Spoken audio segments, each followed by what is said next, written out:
Can you become successful on Facebook without sharing anything? Pretty much no. You get the idea. If you told me TikTok or YouTube or anything, it's the same answer. But on LinkedIn, you can succeed without sharing anything. And why is that? Because the single most important and most frequent action that people perform on LinkedIn is visiting other people's profiles. If you don't have what it takes for me, it doesn't matter what you share. And if you do, I would actually contact. So you don't have to share anything on LinkedIn unless you want to. But if you don't, just make sure your profile is converting. Welcome to the Iferia TechCast, where we'll bring you all things science, engineering, technology, and innovation. Today we are joined by Daniel Alfon, LinkedIn pioneer, author, and organic growth expert who has been leveraging the platform since its earliest days in 2004. As the author of Build a LinkedIn Profile for Business Success, Daniel specializes in helping entrepreneurs, podcasters, and tech professionals authentically grow their influence and generate leads without relying on spammy tactics or paid promotions. His method focuses on strategic connection building, treating your profile as a customer-facing website rather than a static resume, and leveraging LinkedIn's unique strengths, especially for introverts and deep tech innovators. Daniel, welcome to the show. Thank you very much, Ezekiel. It's fun to be part of the Iferia TechCast.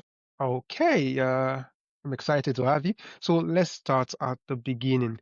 You've been on LinkedIn since February 2004, so that's almost since like its inception. So pretty much a majority of Gen Zs weren't even born then. So what did you see in that early platform that actually convinced you it would become such a critical tool for business long before anyone else took it seriously? Truth is, I had no idea. What happened was that I got an invitation from someone I trusted, and this made me check out the website.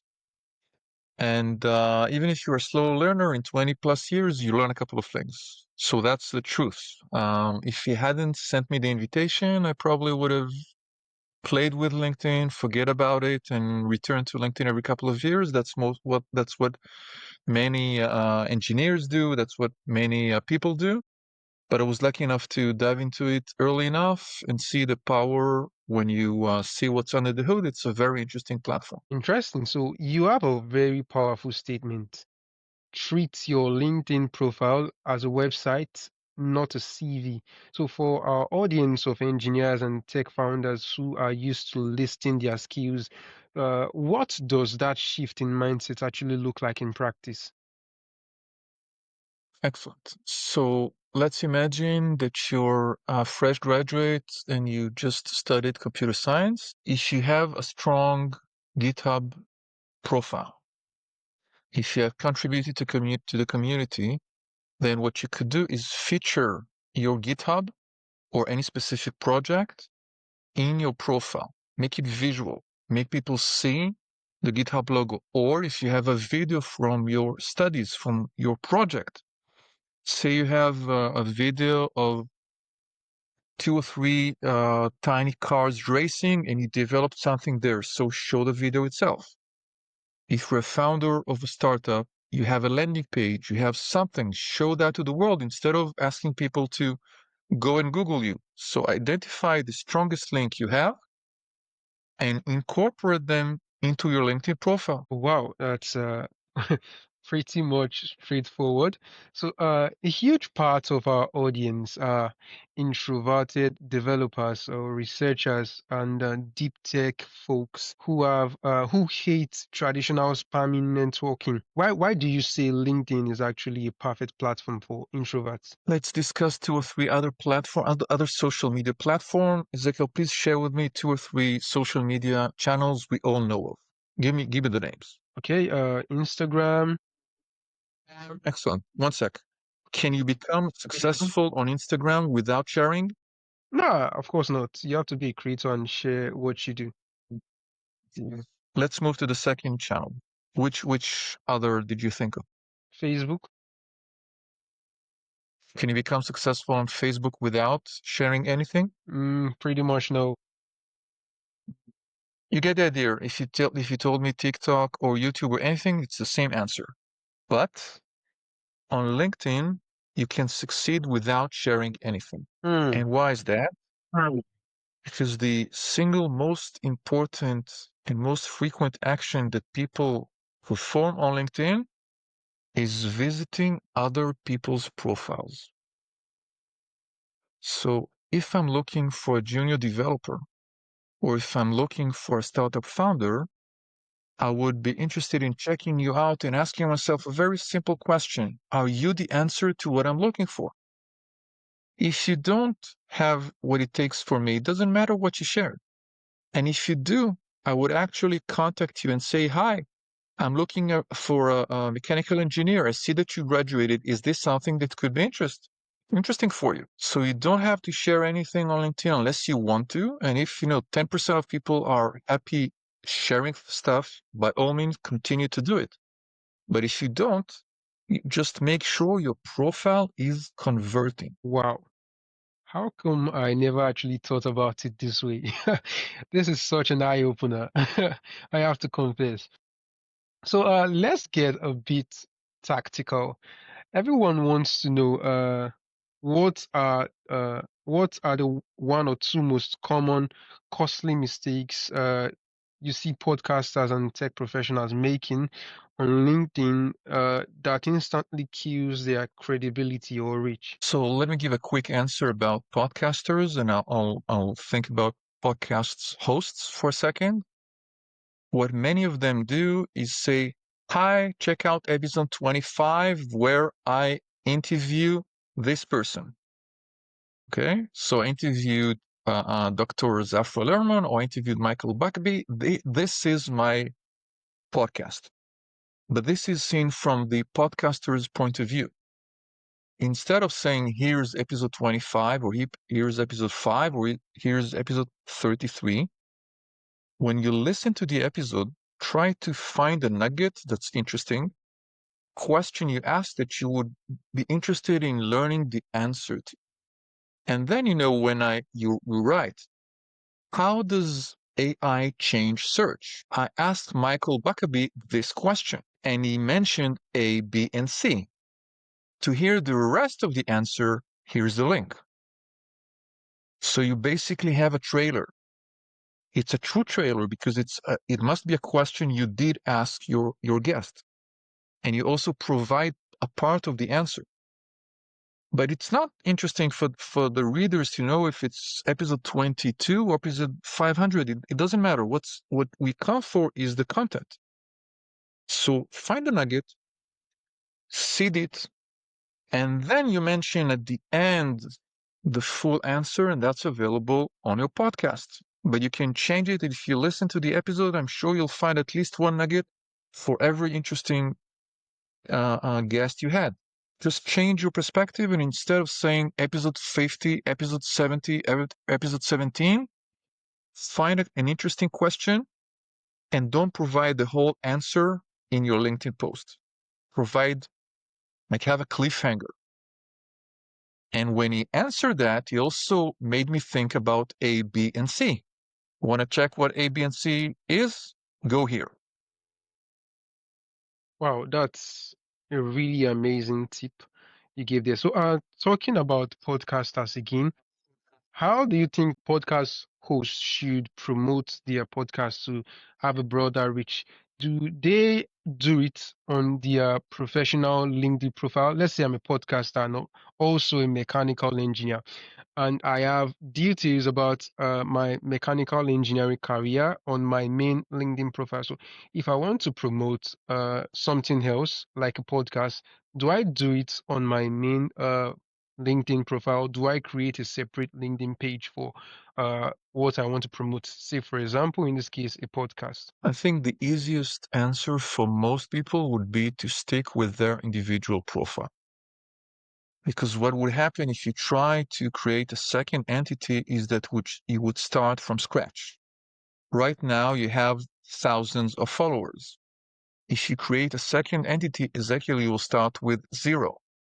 It will take you years to gain the sort of credit you have now. So I'm doing two things. One is my love for mechanical engineering. The second is my love to helping graduates and other people dive into engineering. I do this through my podcast. So this is who I am. This is part of me, and this is part of me. Well, that's really insightful. So you talk about the difference between being most connected versus best connected. So for someone in their early career, how should they think about building their network strategically from day one? Well, that's a great question. I think the secret sauce is running an advanced search. So let's take another example of a mechanical engineer, and they're looking for a junior mechanical engineer position.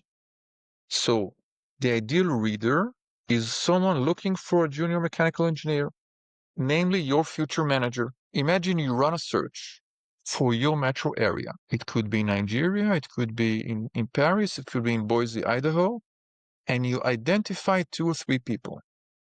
And you filter the list and you show only people with whom you share at least one mutual connection.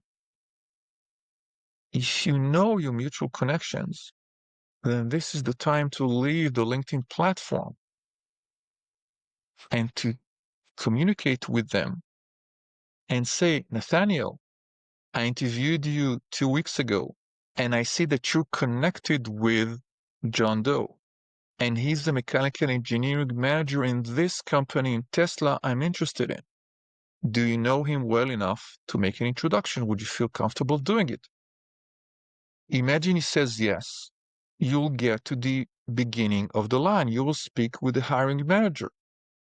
In any other system you can think of, the people who will screen your candidacy are recruiters. The recruiter's inbox is where our resumes go to die. We don't want them. We thank them for the service. We try to go to the hiring manager. We basically bypass the gatekeepers. So start by connecting with people you know well, and then run an advanced search and see who are they connected to. You could be very successful with 25 connections you know well, and you might have 25K and not seeing interviews or success. Translate your connections into success.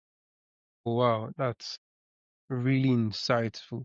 So let's talk about sharing contents on LinkedIn for a while. So is it better, okay, say for example, as a podcaster, I'm using myself as an example here.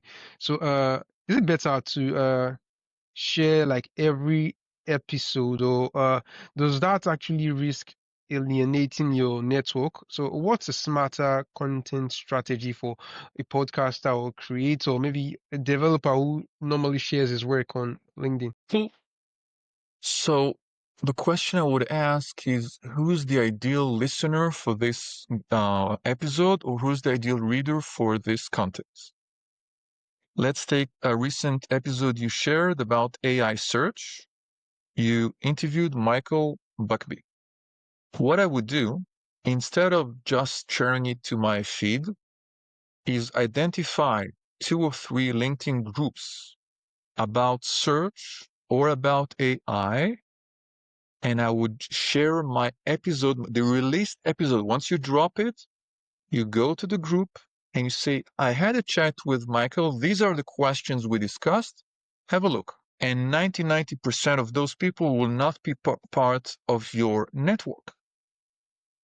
So ask yourself this, go to 2 or 3 groups and share that there, and you might get a lot more engagement because people who joined AI groups or people who joined SEO groups should be way, way more interested in this episode than our regular connections. Oh, you are spilling a whole lot of insight here.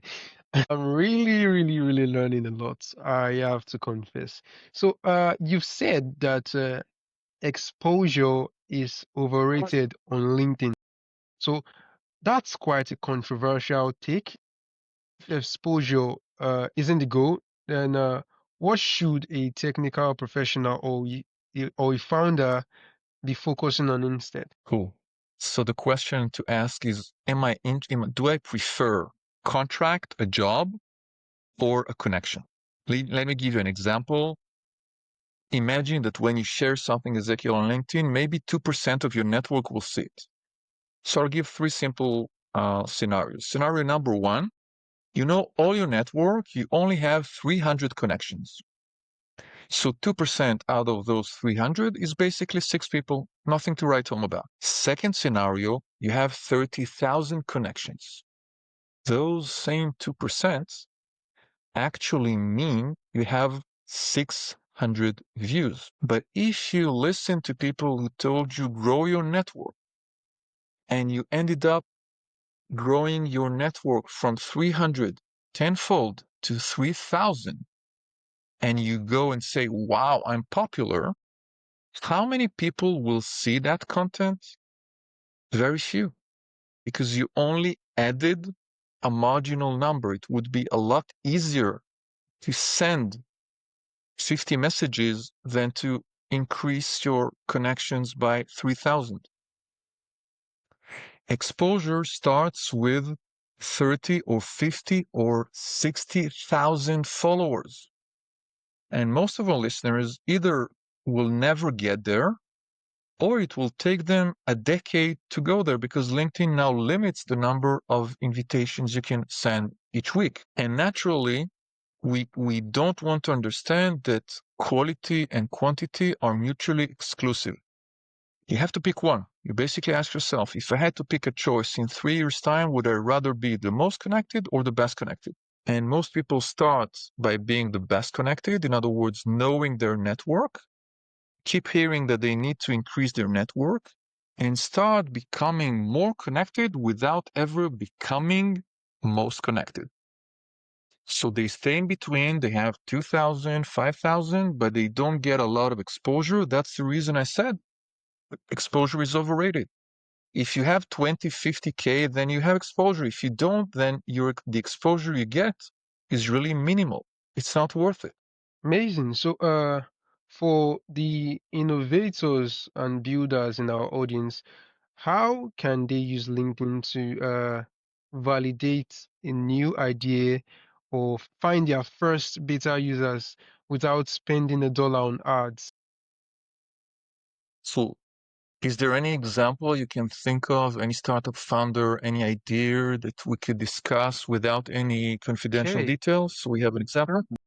Say I'm building an AI-enabled tool that helps engineers to design faster. And just building by myself and my team, I do not have users or testers yet. Cool. So what I would go and do is join a few groups on LinkedIn, maybe SolidWorks groups, maybe MATLAB groups. In other words, you fish where the fish are. You find the existing group. You don't have to invent them. They're there within 5 minutes. It's free. You find a couple of groups, you join, and for 2 or 3 days, you only read. You just monitor. You don't say, hey, this is what I'd like to do. You basically see what happens in the group. If you want to help the community, you comment, you do something else. And then at one point you say, I have this idea. You can create a poll just for this group. What would be more valuable from your perspective? This or that? And then you could get, if the question is formulated in an interesting, intriguing way, you could get hundreds of answers. You could get a lot of answers. No one will try to be nice to you and to say this is great if they don't think so, because they're not your friends, they're not your connections. And that can help you go back to the drawing board and change things and then launch in a more successful way. So there are existing communities, find them. Wonderful, wonderful. I was actually say I'm impressed. You know quite a lot about engineering. I mean, making reference to SolidWorks and MATLAB. Did you have a background in engineering? No, never, but I need to be able to speak with people for at least 30 seconds without them understanding I don't know anything about their field. impressive, Daniel. So, looking at the future, how is artificial intelligence changing the game on LinkedIn, both in terms of how the platform works and how we should be using it?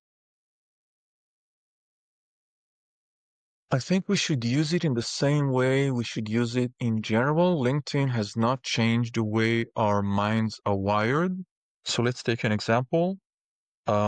Sharing content that was edited or written by AI. As long as you, Ezekiel, reread and edit it, it's fine. But the fact that you used some AI tool to suggest a topic, to brainstorm, to write a topic for you, if you share it without reading it, at one point we'll see that this is not genuine because there is an hallucination in the text, because it doesn't sound like you. And then we might become blind to your content. So it can save you a lot of time. It can identify lots of mistakes. It can help you in many, many ways until a certain point, maybe 90%, maybe 95%. But keep your eyes on the ball and figure out those remaining 5%. It's you that needs to call the shots. Read it and ask yourself, is this what I would like people to see? Have I missed anything? Does this even sound like me? And if people ask me questions about this, will I go and say, come again? Or do I know this inside out? Because imagine you go to an interview and I, the interviewer, read what you shared, and then I asked you technical questions about what happened in page 4. If you look and say, I don't remember, your credibility is ruined. Hmm. Hmm. That's an interesting one, actually. So your approach is famously authentic and organic. So in a world full of quote unquote growth hacks, so why does playing the long game with genuine connection still win out? The simple truth is that networking trumps growth. Networking is the single most important skill that engineers need to work on and improve, because if you don't cultivate your network, then only a few people will know about what you do. But if you do cultivate your network, then people will tell you in 2 years, you know what?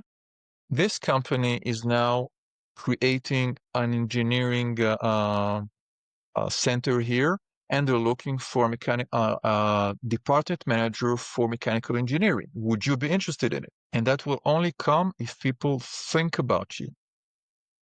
So find ways to cultivate your network. If you're fresh graduates, look around yourself and you have 20 or 30 or 50 people that in 3 years' time will work for most of the companies you would like to work for. Try to stay in touch with one of them. Can you do more than that? Keep in touch with 3 of them. Are you an overachiever? Keep in touch with 10. But those people will end up being able to help you. Maybe identify something you need to do. Maybe recommending a service provider. Maybe saving you time in a tech problem you'll face. Or maybe telling you, this company has entered the market and they're looking for an XYZ. Would you be interested? And you would be one of the 2 candidates instead of waiting 2 weeks and then seeing a Marvel or DC job description that you need to be, you know, technologies that have been on the market for 6 months. Then you will see that they're looking for people with 2 years experience.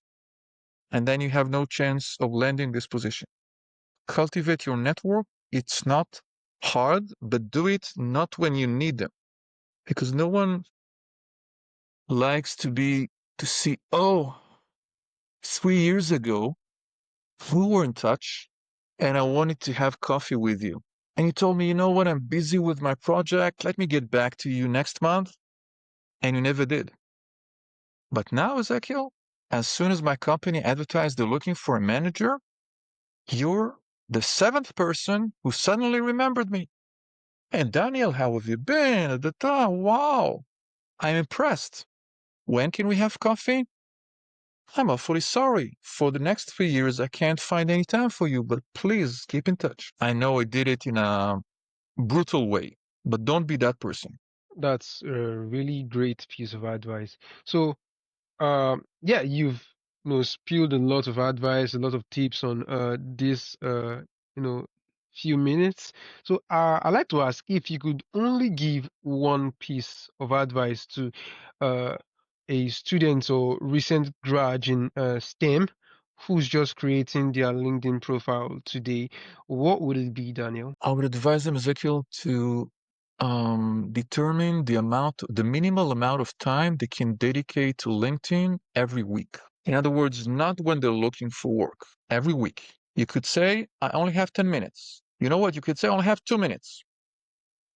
Make those minutes count. It's much easier to spend 10 minutes a week than forgetting about LinkedIn and in 2 years return to the platform and try to get help. If you manage to visit the platform for 10 minutes a week and it's April 25, then what I would do is go outside of LinkedIn, message you, and wish you a happy birthday.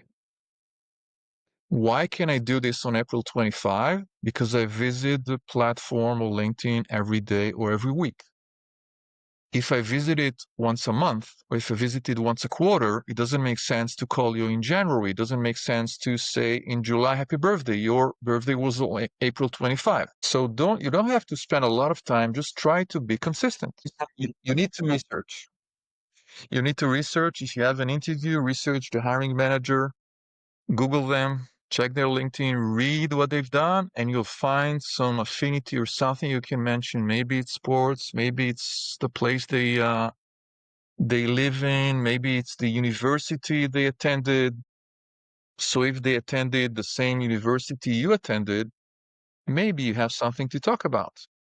Maybe you can ask them, or maybe you can mention as the University of Benin, what I liked was A, B, and C, and you'll find something that's more interesting for them to do. I actually must say you are like so far I've been one of the most researched guests I've interviewed on the show. I mean, you've made reference to several details about me, what I do and my work generally, like in this few minutes of our conversation. And I really must commend that. It's quite a really great habit, and I think I'll try to apply that to. So, Daniel, your philosophy is about innovating how we use existing platforms in smarter and more human ways. So, in the context of professional networking and business growth, what does innovation mean to you? So let's go back to the way most people use a platform and we ask ourselves, is this what we're interested in? Let's go circle back for the last question to podcast hosts. What most podcast hosts do on LinkedIn is trying to gain another listener, which is a noble cause. But what you could do is say, hey, if I could find a sponsor for the Iferia TechCast, that would enable me to reach a lot more people. That will secure the next 100 recordings. So let me use the LinkedIn platform in order to find a company that is interested in sponsoring a STEM and engineering podcast. And you will run an advanced search and you'll find someone. And if that manages to increase your revenues and strengthen the branding of the Iferia TechCast, because they will also want to promote the episode and the podcast as well. So the platform is here to serve us and not the other way around. Fantastic. So, you have generously offered a cheat sheet on crafting the perfect LinkedIn headline. So, tell us, where can our listeners go grab that and learn more about your method, or maybe just generally contact you? Pleasure. All they have to do is go to danielalfon.com, Alfon, Alfon. And in the homepage, they'll see an ability to book a one-on-one or to download a free cheat sheet or to read articles. And all they have to do is message me and say, I listened to the Iferia TechCast and I have a question. Great. Daniel, it's been a really interesting conversation with you, and I'm totally excited to have you on the show today. Thank you very much, Ezekiel. It's been a pleasure.